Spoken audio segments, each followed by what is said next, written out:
दोस्तों, हम लोगों को हमेशा लगता है कि पुण्य कर्म करने वालों को स्वर्ग की प्राप्ति होती है तथा पापी नीच क्रूर लोगों को नरक में जाना पड़ता है। लेकिन आप गलत है। इस कथा के माध्यम से हम आपको बताएंगे कि स्वर्ग में जाने का असली हकदार कौन है और वह कौन से कर्म है जिससे आपके सारे कष्ट और पाप समाप्त हो जाते हैं। तो आइए दोस्तों, जानते हैं इस पवित्र कथा के माध्यम से। दोस्तों, एक बार धरती लोक पर 4 व्यक्तियों की मृत्यु एक ही साथ हुई थी। वे सभी लोग विचारों में अलग अलग और अलग अलग प्रदेश के रहने वाले थे। केवल संयोग से ही उन चारों का अंत एक ही समय पर हो गया था। एक ही समय पर यम के दूत उन चारों को लेने के लिए आए थे। मरने वालों में एक तो किसी प्रदेश का राजा था, दूसरा बड़ा धनी व्यापारी था, तीसरा एक पूजा पाठ करने वाला पंडित था और चौथा गरीब मजदूर था जो दिन भर मेहनत करके अपने परिवार का पालन पोषण करता था। चारों की आत्माओं को लेकर यमदूत मृत्यु के देवता धर्मराज की सभा में आकाश मार्ग से लेकर चारों आत्माओं को जा रहे थे। जब यमराज दूत उन चारों आत्माओं को लेकर यमराज के सभा में पहुंचे तो उनके सम्मुख जाकर खड़े हो गए। वे चारों सोच रहे थे कि कौन स्वर्ग में जाएगा और कौन नरक में जाएगा। यमराज अपने आसन पर विराजमान नहीं हुए थे। उससे पहले ही चारों आपस में बातचीत करते हुए स्वयं को ही स्वर्ग का मिलना चाहिए ये कहने लगे। सबसे पहले राजा कहने लगा, देखो, मुझे तो धर्मराज पक्का स्वर्ग में ही भेज देंगे, क्योंकि मैं एक विश्वविख्यात राजा हूं। मैंने अपने अनेक सत्कर्मों से धरती लोक पर अपना खूब नाम कमाया है। चारों तरफ लोग मेरे अच्छे कर्मों की चर्चा करते हैं। कभी भी कोई मेरे द्वार से खाली हाथ नहीं गया। जो भी आया मैंने उसे इतना दिया कि वह जीवन भर मेरा नाम नहीं भूल पाया है। हर तरफ मेरे नाम का यशगान हो रहा है। मेरे द्वारा लुटाए गए दान से लाखों लोगों को खाने को अन्न मिला और रहने को आसरा मिला। इसलिए मेरे कर्मों को देखते हुए धर्मराज मुझे पक्का ही स्वर्ग में भेजेंगे। दोस्तों, राजा की बात सुनकर वह धनी व्यापारी कहने लगा, हे भाई, मैंने तो पृथ्वी लोक रहकर खूब धन कमाया और उस धन से मैंने लाखों लोगों की सहायता की है। मैंने अपनी कमाई का 11वां हिस्सा सदैव दीन दुखियों की सहायता में उपयोग की है। मेरे शुभ कर्मों को देखते हुए धर्मराज मुझे ही स्वर्ग में भेजेंगे और यह बात मैं पहले से ही जानता हूँ। व्यापारी की बात सुनते ही पंडित जी कहने लगे, अरे भाई, क्यों फिजूल की बातें कर रहे हो। स्वर्ग में जाना कोई आसान काम नहीं है। स्वर्ग में जाने के लिए दान के साथ साथ पूजा पाठ करना पड़ता है। इसलिए स्वर्ग में प्रस्थान तो मैं ही करूंगा, क्योंकि मैंने भगवान का खूब पूजा पाठ किया है। पूरा जीवन मेरा पूजा आराधना में बीता है। मेरे शुभ कर्मों के कारण मेरे लिए ही धर्मराज स्वर्ग का दरवाजा खोलेंगे। ये बात मैं अच्छी तरह से जानता हूं। जब इस प्रकार तीनों ने अपनी अपनी बातें की और अपने अपने विचार रखे, फिर वह तीनों लोग उस चौथे व्यक्ति मजदूर की ओर की देखते हैं कि अब ये क्या कहता है। क्या इसने भी कोई अच्छा काम किया है या नहीं, या फिर इसका पूरा जीवन मजदूरी करते हुए दूसरों के अधीन रहकर ही बिता है। दूर उन सबकी बातों को चुपचाप नीचे नजरें झुकाए खड़ा सुनता रहा और वे तीनों बड़े गर्व से अपनी प्रशंसा में झूठे थे। तभी धर्मराज अपने साथी चित्रगुप्त के साथ दरबार में हाजिर होते हैं। चित्रगुप्त के हाथों में एक मोटी सी किताब थी जिसमें समस्त प्राणियों के कर्मों का लेखा जोखा लिखा था। धर्मराज अपने आसन पर विराजमान होते हैं। उसके बाद चित्रगुप्त ने राजा को अपने पास बुलाया और उससे पूछने लगे कि तुम बताओ, तुम तो धरती पर बड़े ही विख्यात राजा थे। तुमने अपने जीवन में कौन कौन से शुभ कर्म किए हैं तथा कितने लोगों को दुख दिया है, कितने लोगों का भला किया है। मैं अपनी पुस्तक में देखकर यह फैसला करूंगा कि आप स्वर्ग में जाने के अधिकारी हैं या नहीं। तब बड़े गर्व के साथ राजा अपने कर्मों को बताता है, हे भगवान, मैं एक बहुत बड़े राज्य का स्वामी था। मेरा राज्य बड़ा ही समृद्ध और खुशहाल था। मेरे राज्य में दिनहीन गरीब लोग बहुत ही कम थे। सब मेरी छत्रछाया में बड़े आनंद के साथ जीवन यापन कर रहे थे। मैंने अपने राज्य के लोगों को किसी चीज की कमी नहीं होने दी। मेरे यहाँ हर भूखे को भोजन मिलता था। लाखों की धन मोहरें उन्हें रोज दान में दी जाती थी। प्रजा के लोग मुझसे बहुत खुश रहते थे। दिन रात में यही मेरे जीवन के अच्छे कर्म हैं। राजा की बात सुनकर चित्रगुप्त ने अपनी पुस्तक उठाए और उसमें देखने लगे। पुस्तक में देखकर उन्होंने राजा को बताया कि तुम जो कह रहे हो वह सर्वथा सत्य है। तुमने अपनी प्रजा को बहुत सुख दिया है, परंतु इसके साथ साथ तुमने बहुत बड़ा अपराध भी किया है। तुमने अपनी राज्य की सीमा को बढ़ाने के लिए जितने युद्ध लड़े हैं, उन युद्धों में हजारों लाखों की संख्या में सैनिकों ने अपनी जान गंवाई है। उन सब की मृत्यु का कारण तुम बने हो। उनके परिवारों को, उनके बच्चों को अनाथ करने वाले तुम हो। उनके स्त्रियों को विधवा बनाने वाले भी तुम हो। उनकी मां की गोद भी सुनी करने वाले तुम हो। तुमने अपने ही सैनिकों के हजारों परिवारों को हमेशा दुख दिया है।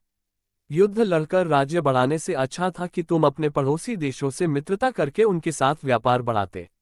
आपका राज्य तब भी समृद्ध और संपन्न रहता। तुमने अपनी प्रजा को नहीं, सैनिकों को सुखी बनाया है, इसलिए तुम स्वर्ग के अधिकारी नहीं हो।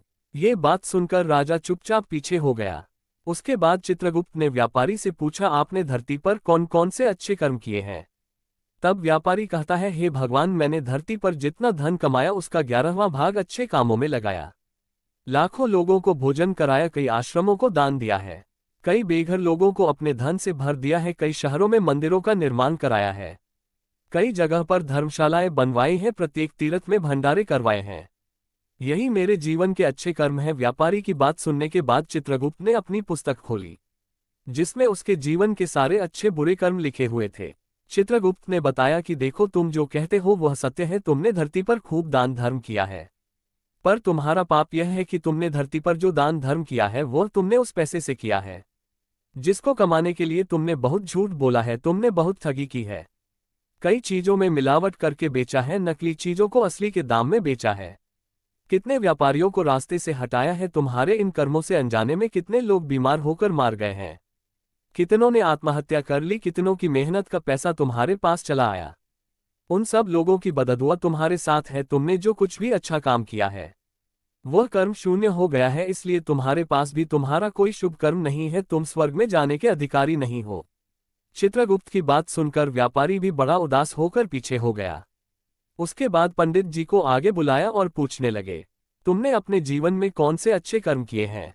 तब पंडित जी कहते हैं, हे भगवान, मेरा पुण्य यह है कि मैंने हजारों लोगों को ज्ञान दिया है, हजारों यज्ञों के अनुष्ठान को संपन्न कराया है, हजारों के घरों में पूजा पाठ कराया है, दिन रात मैंने ईश्वर का जप तप किया है, हजारों कन्याओं का विवाह कराया है, लाखों पिंडदान श्राद्ध कराए हैं, अनगिनत लोगों को मार्गदर्शन किया है, इससे ज्यादा शुभ कर्म और क्या हो सकता है?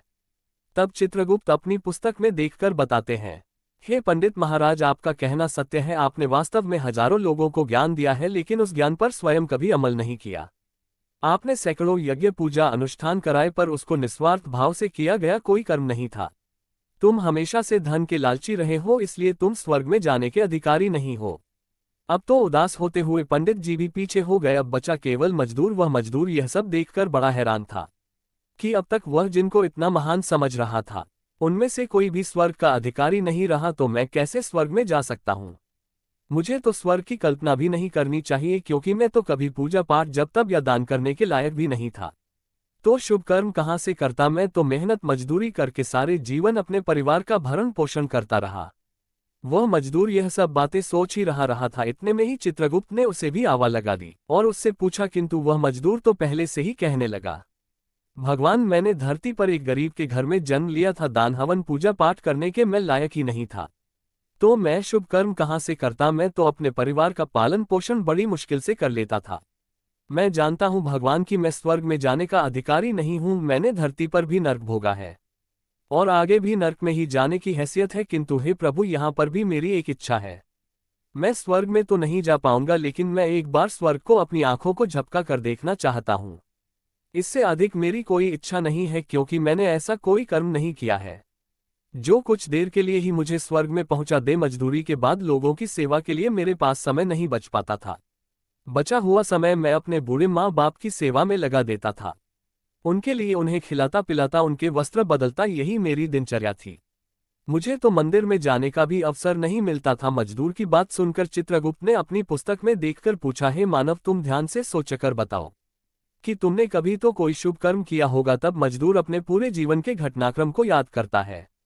तब उसे याद आता है कि एक बार उसे बहुत तेज भूख लगी थी, वह रोटी खाने के लिए बैठा ही था। कितने में वहां एक बहुत ही कमजोर बीमार कुत्ता टहल हुआ आ गया, जो ठीक से चल भी नहीं पाता था। वह आकर मेरे सामने बैठ गया और मेरी रोटी की ओर गौर से देखने लगा। मैं समझ गया कि वह कुत्ता बहुत भूखा है। मेरे अंदर से आवाज आई कि बेजुबान जानवर को छोड़कर तू अकेला कैसे खा सकता है?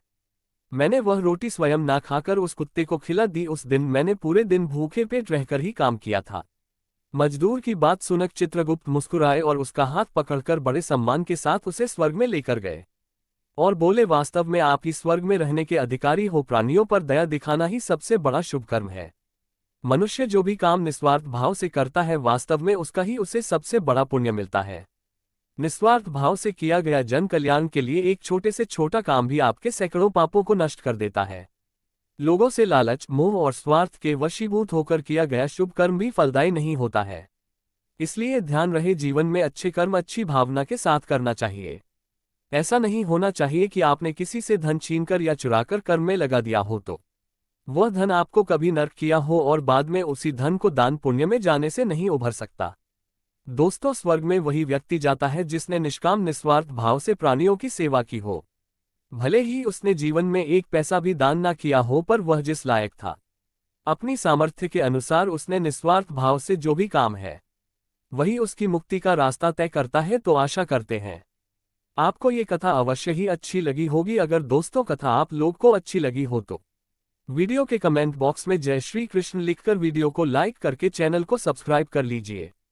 इससे हमारा वीडियो आप लोग को सबसे पहले मिले। दोस्तों, वीडियो हमारा पूरा देखने के लिए आप लोग का धन्यवाद।